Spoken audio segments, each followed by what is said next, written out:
Praise the lord. ದೇವರ ಮಕ್ಕಳೇ, ಎಲ್ಲರೂ ದೇವರ ಕೃಪೆಯಿಂದ ಚೆನ್ನಾಗಿದ್ದೀರಾ ಎಂದು ನಾನು ನಂಬ್ತಾ ಇದ್ದೀನಿ.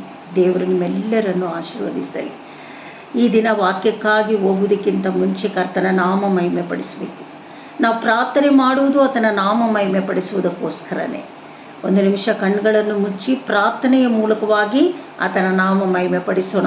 ನಮ್ಮ ಪ್ರಾರ್ಥನೆ ಪರಲೋಕಕ್ಕೆ ಅರ್ಥಲ್ಪಡಬೇಕು. ಅರ್ಥ ಆಯ್ತಾ ದೇವರ ಮಕ್ಕಳೇ? ಬನ್ನಿರಿ, ಪರಿಶುದ್ಧಾತ್ಮನನ್ನು ವೆಲ್ಕಮ್ ಮಾಡಿ ನಾವು ಪ್ರಾರ್ಥಿಸೋಣ. ಆರಂಭಿಸುವುದಕ್ಕಿಂತ ಮುಂಚೆ ಕರ್ತನ ನಾಮ ಮಹಿಮೆ ಪಡಿಸೋಣ. ಹಲ್ಲೆಲೂಯ. ಕಣ್ಗಳನ್ನು ಮುಚ್ಚಿ ಸತ್ಯವೇದ ವಾಕ್ಯಗಳನ್ನು ರೆಡಿಯಾಗಿ ಇಟ್ಕೊಳ್ಳಿ. ಇದು ನನ್ನ ಪುಸ್ತಕ ಅಲ್ಲ, ಇದು ಜೀವವುಳ್ಳ ಪರಲೋಕ ತಂದೆಯ ವಾರ್ತೆಗಳಾಗಿದೆ, ಜೀವವುಳ್ಳ ವಾಕ್ಯಗಳಾಗಿದೆ. ಪರಿಶುದ್ಧಾತ್ಮನ ಚಲಿಸ್ತಾ ಇರ್ತಾರೆ. ಅರ್ಥ ಆಯ್ತಾ ದೇವರ ಮಕ್ಕಳೇ? ಬನ್ನಿರಿ, ಪ್ರಾರ್ಥಿಸೋಣ.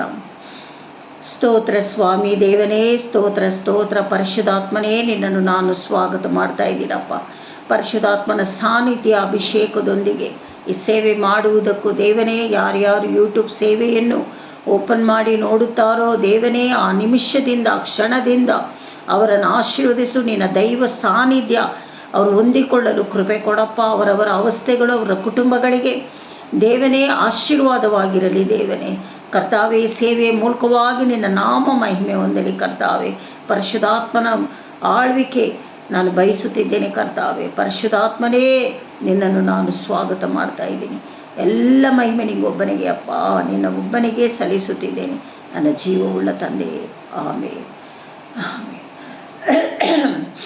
ಬನ್ನಿರಿ ದೇವರ ಮಕ್ಕಳೇ, ವಾಕ್ಯದ ಕಡೆಗೆ ಹೋಗೋಣ.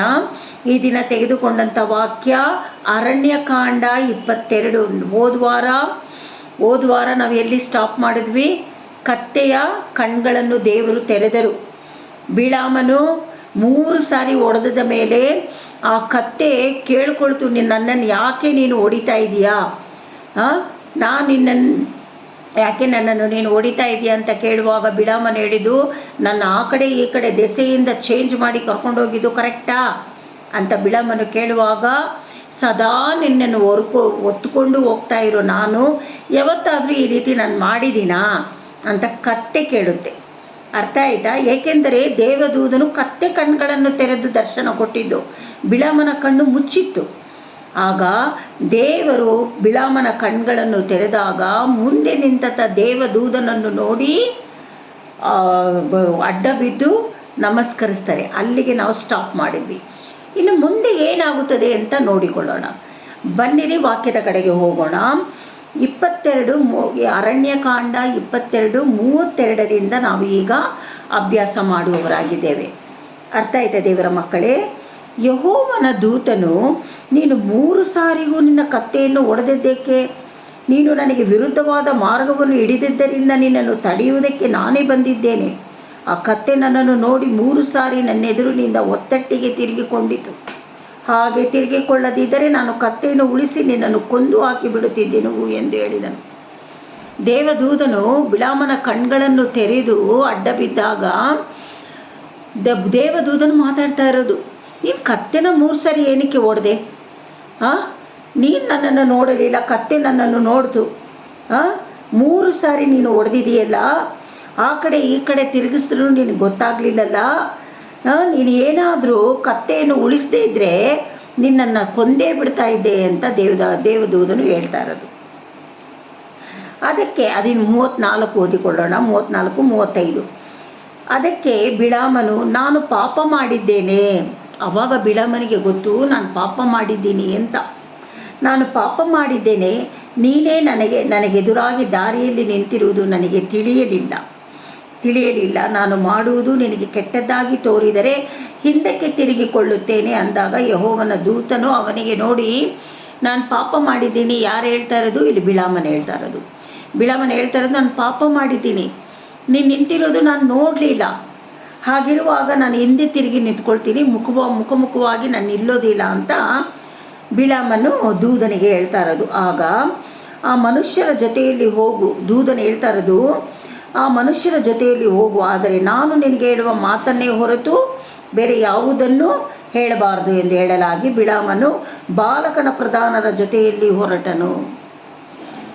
ಅಲ್ಲಿರುವ ಜನಗಳ ಜೊತೆಯಲ್ಲಿ ಹೋಗು ಅಂತ ದೇವದೂತನು ಹೇಳ್ತಾ ಇರೋದು.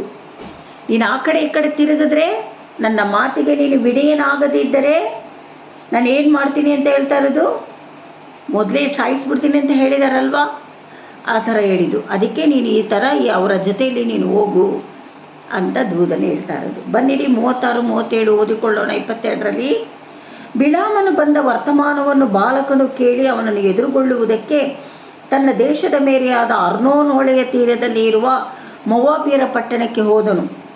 ಬಾಲಕನು ಬಿಳಾಮನನ್ನು ಕಂಡಾಗ, ನಿನ್ನನ್ನು ಅವಸರದಿಂದ ಕರೆಸುವುದಕ್ಕೆ ದೂತರನ್ನು ಕಳುಹಿಸಿದೆನಲ್ಲ, ನೀನು ಯಾಕೆ ಆಗಲೇ ಬರಲಿಲ್ಲ? ನಿನ್ನನ್ನು ಘನಪಡಿಸುವುದಕ್ಕೆ ನಾನು ಸಾಮರ್ಥನಲ್ಲವೆಂದು ಭಾವಿಸುತ್ತೀಯೋ ಎಂದು ಹೇಳಿದ್ದಕ್ಕೆ ಬಿಳಾಮನು, ಅದಿರಲಿ, ನಾನು ಬಂದಿದ್ದೇನೆ, ಆದರೆ ಏನಾದರೂ ಹೇಳುವುದಕ್ಕೆ ನನಗೆ ಶಕ್ತಿಯುಂಟೋ? ದೇವರು ಆಡಿಸುವ ಮಾತನ್ನೇ ಹೇಳುತ್ತೇನಷ್ಟೇ ಎಂದು ಹೇಳಿದನು. ನೀನು ಹೇಳುವುದಲ್ಲ, ಅದಿರಲಿ, ಸರಿ, ಪರವಾಗಿಲ್ಲ. ಅಂದರೆ ಆ ಹುಡುಗದೇ ಬಿಳಾಮನಿಗೆ ಏನೂ ಮಾಡಬಾರ್ದು, ಬಿಳಾಮನು ಜೊತೆಲಿ ಕರ್ಕೊಂಡು ಹೋಗೋಣ ಅಂತಲೇ ಇದ್ದಿದ್ದು. ಬಿಳಾಮನಿಗೆ ಬೇರೆದಾಗಿ ಕಣ್ಣು ಮುಚ್ಚಿಬಿಟ್ಟಿತ್ತಲ್ವ, ಅದಕ್ಕೆ ಆ ರೀತಿ ಮಾಡಿದ್ದು, ಕತ್ತೆ ಹೊಡೆದಿದ್ದು, ದೂತನು ಬಂದಿದ್ದು. ಅರ್ಥ ಆಯ್ತಾ ದೇವರ ಮಕ್ಕಳೇ? ಅದಕ್ಕೆ ಬಿಳಾಮನೇನು ಹೇಳ್ತಾ ಇರೋದು ಆ ಹುಡುಗನಿಗೆ, ಅದಿಲ್ಲಿ ಏನಾದರೂ ಹೇಳುವುದಕ್ಕಿದ್ರೆ ನನಗೆ ಶಕ್ತಿಯುಂಟು, ಅದು ದೇವರು ಆಡಿಸುವ ಮಾತನ್ನೇ ನಾನು ಹೇಳ್ತೇನೆ ಎಂದು ಬಿಳಾಮನ ಹುಡುಗನಿಗೆ ಹೇಳಿದ್ದು. 39, 40, 41 ಓದಿಕೊಳ್ಳೋಣ ದೇವರ ಮಕ್ಕಳೇ.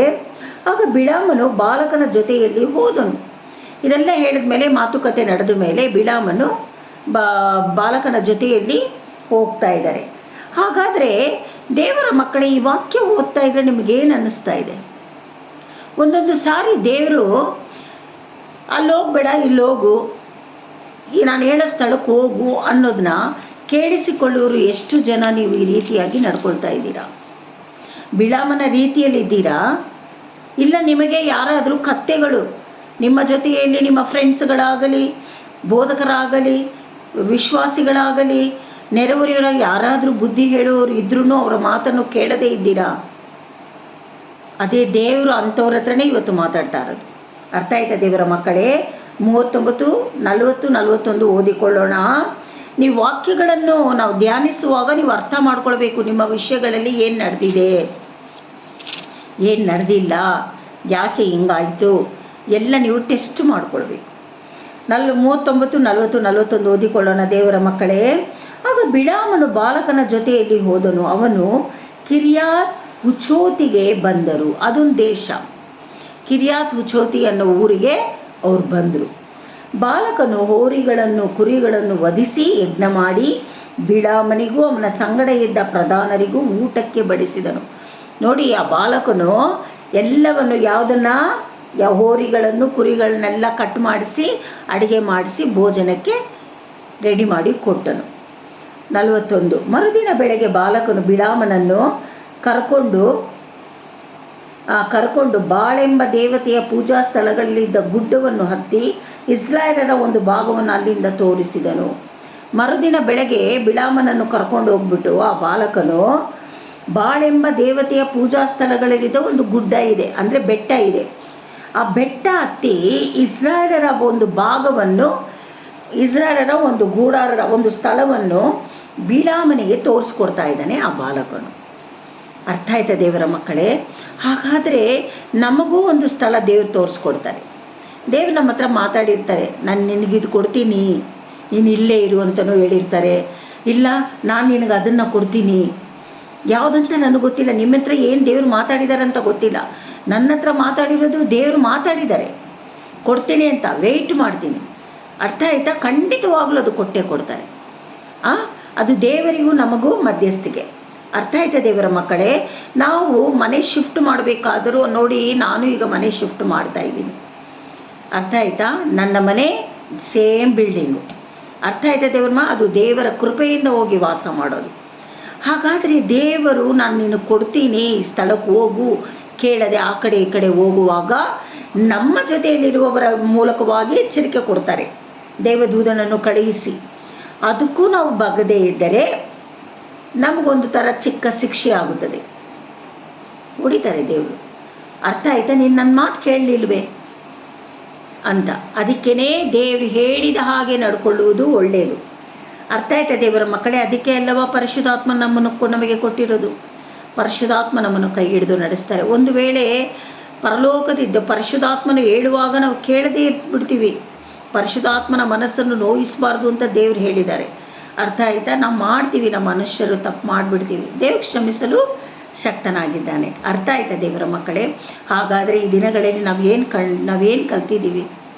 ದೇವರು ಹೇಳಿದ ಮಾರ್ಗದಲ್ಲಿ ನಾವು ನಡಿಬೇಕು.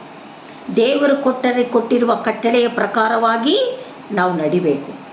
ಅದನ್ನು ಬಿಟ್ಟು ಆ ಕಡೆ ಈ ಕಡೆ ನಾವು ಹೋಗಬಾರದು.